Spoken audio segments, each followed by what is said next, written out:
I won't let them go in the creek. Grandma, want to go in the creek? No, you're not going in the creek. Hey, you know, it kind of stops them from having, that's just kid things we always did. I played in the creek, my kids played in the creek. Now the grandkids can't play in the creek. We noticed the smell first. It smelled like rot and it lingered for weeks. It's musty. It has a faint, like a manure smell to it, but different. And it was pungent. I mean, it really was just the worst thing I've ever smelled. It was so bad you couldn't hang your clothes out, because if you hung your clothes out and brought them in, they smelled like sewage sludge. Sewage sludge is an unwanted byproduct of wastewater treatment. The sewage that goes into the wastewater treatment plant, which its purpose is to try to get the wastewater as clean as possible. And there's an outfall pipe, and that wastewater, once it's treated, goes into a receiving body of water, like a river, the ocean, or a lake. The sewage sludge is the leftover solids. My name is Tim Hargrave. Live in Cameron, New York. This is a small family farm that I grew up on, youngest 10 kids. Probably in the 80s, I guess, is when I first heard that the sewage sludge was being spread around here. Well, initially, other than the smell, we didn't think it was that big of a deal, you know. It just started happening. Growing up in the 90s, there used to be large tankers that would go by our childhood home hauling the sludge, and you could smell it, especially in the summer months. When sewage sludge is hauled away, a few different things can happen to it. It can go into a landfill, and much of it does, or it can be put on farms. But all these fields, we're going to go around the block. Everything you see right here is all the sludge operation from years ago. So coming up here on your right, that's the original sludge lagoon, and that's originally where they dumped it in. And you can see the pipe that's in there. They used to drain out of that pipe into their big spreading machines. That's the pipe that stuff always comes out of when it rains. Yeah. I showed you the picture of the lagoon, the 6 million gallon lagoon.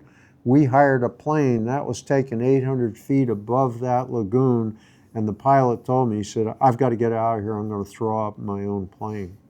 We thought it would pass, and it definitely did not. And then the next thing I know is my daughter's screaming. She's 11. She's screaming from the shower. We go in the shower and our water's brown. The water was brown for probably a month and a half, but it only went away a couple weeks after the final time that they sprayed. It took a while before we found out where it came from and what was in it. I think there's confusion around what sewage sludge is and what it isn't. What it is not is a safe fertilizer.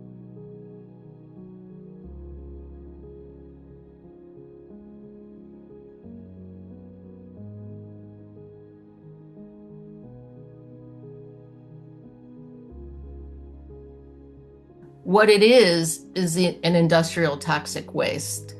And it always is. It's very consistent in its high level of contamination. I knew how it smelled. I knew what it did to my water. I knew about E. coli and coliform, but I didn't know about PFAS until I talked to a guy at Cornell Cooperative Extension who said, you need to have your water tested for PFAS. What I learned about PFAS was it was very dangerous. I knew nothing about it. PFAS chemicals can affect so many parts of the body in adverse ways. Not many chemicals have such a breadth of effect. That's a quote. PFAS are a family of synthetic chemical compounds. There are about 15,000 and counting. And they're highly water resistant.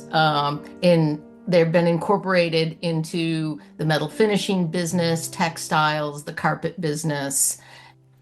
They stick around for a long, long time. They're nearly impossible to get rid of. And they cause tremendous harm to human and ecological health.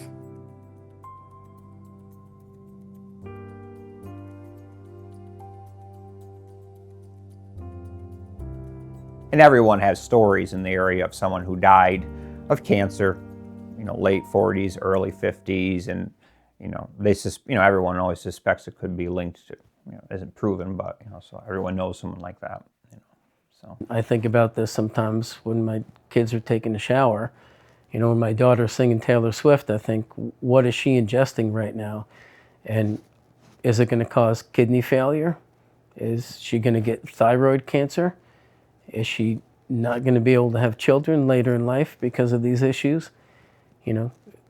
That's, I think, what people need to recognize. Right now, the land around us has been spread for 30 years. We know the land, the soil is contaminated.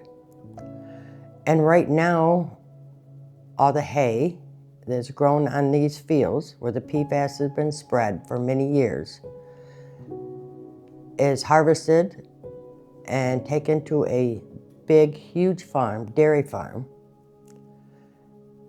in a neighboring town. I'm worried that the milk and the milk products are contaminated with PFAS. Nobody tests them. I think about that every time my grandchild wants a glass of milk or wants milk on their cereal. Am I feeding that child PFAS?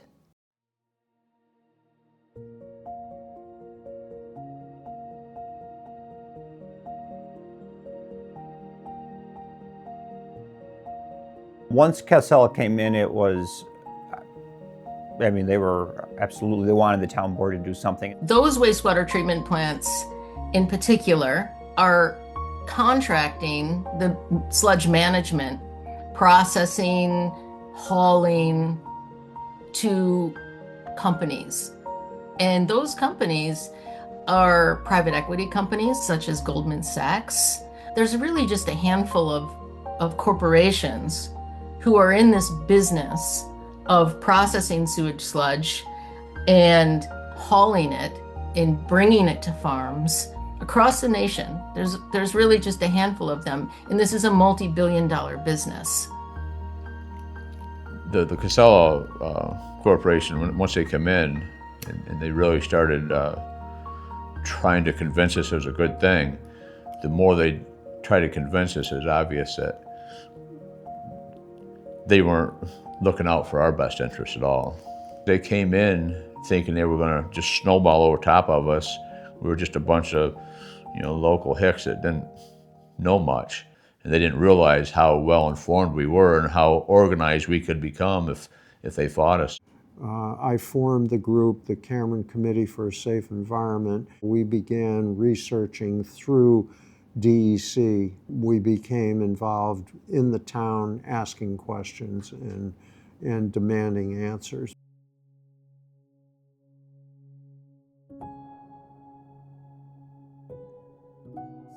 The biggest concern was certainly groundwater contamination from the sewage sludge, because everyone has private wells here.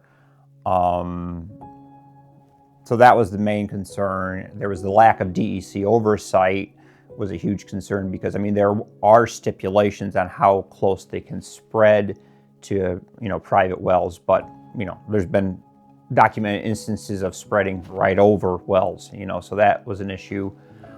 Certainly the increased truck traffic was an issue, but also then the air quality, from the trucks as well as the sewage sludge itself, that was a concern. And then several concerns, but then down the list is, a lot of people in the area hunt and fish, so they are,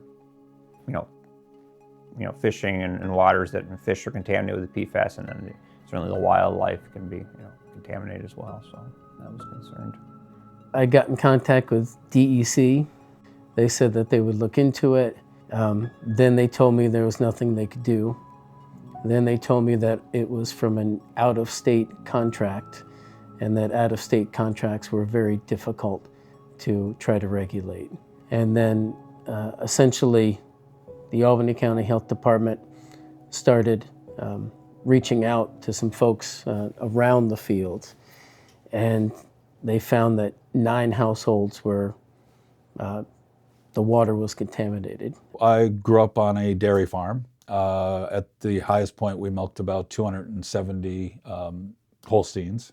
The first time we had anything in the town of New Scotland that brought it to our attention was when we had some complaints. And that's when I talked to the county executive in Albany and explained to him my concerns coming from my background and where I am today, that we need to pause something here. And that's when, thankfully, he took action to pause it in Albany County, at least. The previous,